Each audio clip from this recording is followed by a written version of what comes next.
your sense of fulfillment and joy. It's both. In order to do that, we got to change what we focus on from the question of what do I have to do to what's my outcome?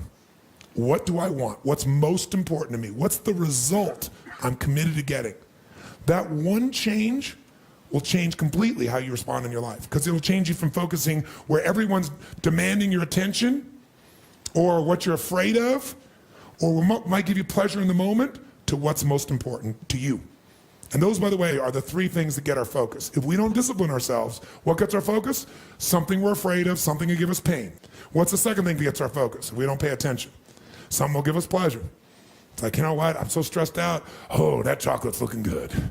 Oh, that, I'm gonna go over to have my little coffee, my smoke a mocha doka, cream this thing and that thing, and I'm gonna escape for a few moments. Because the focus is how to feel good. How to not feel bad, how to feel good. What's the third thing gets your focus? Other people's demands. It's not necessarily there are more demands, it's just that we're accessible to more demands. And if you don't know what you want, and you don't know why it's a must for you to achieve it, and you don't have a plan, I can promise you something. You're gonna fit in everybody else's plan. And you're gonna wonder why you're stressed. And you're gonna wonder why I'm not fulfilled. What is time? How do you know when it's a long time, or how do you know when it's a short time? It's not because it's 10 minutes or 10 hours. How many have been in 10 hours and time flew because you loved what you're doing, didn't have any sense of time whatsoever? How many have had that experience? Say aye. How many have had 10 minutes feel like 10 years you want to kill somebody to get out of the situation? So what is time? Time is emotion. Got to remember that time is emotion. What you're really managing is emotion. Another word for that would be meaning or fulfillment. Focus is power, but you got to take it. Take it back. Take back that power. And you got to know when you do have that focus, how to chunk it, how to group it so you're not overwhelmed. Let me show you how to make it simpler. When mass information is coming at you, you get overwhelmed. Most of us are great deletion creatures. We delete most of life. Right now, there are millions of things around you could be focusing on, thinking about, giving meanings to, making decisions about what to do. Millions. And when you think about what it's going to take to do something, usually it takes a lot, and you're not going to want to do it. So I'll do it when? Later. As my Australian friends would say, later. Right? And of course, the problem with doing it tomorrow is when you get to tomorrow, tomorrow is today, and tomorrow never comes.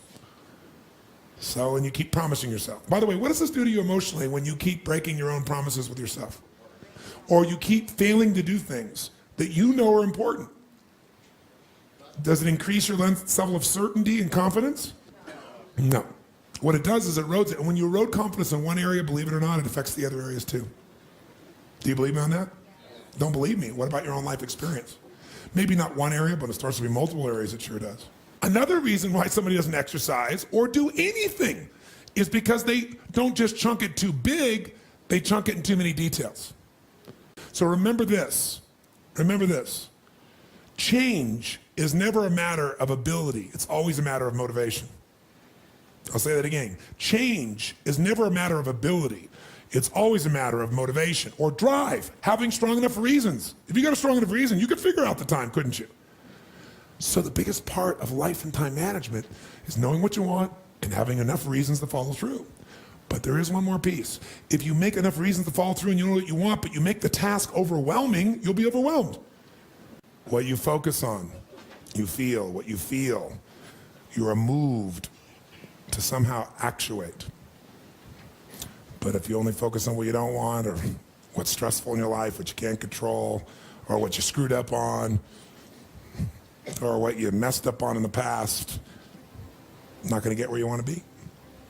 Chunking is power. You don't want to over chunk where you're trying to bite the whole darn thing together. You also don't want to under chunk where you make a million pieces of something. What is chunking? It's taking all that's coming at you and putting it into idealized size groups that your mind can handle.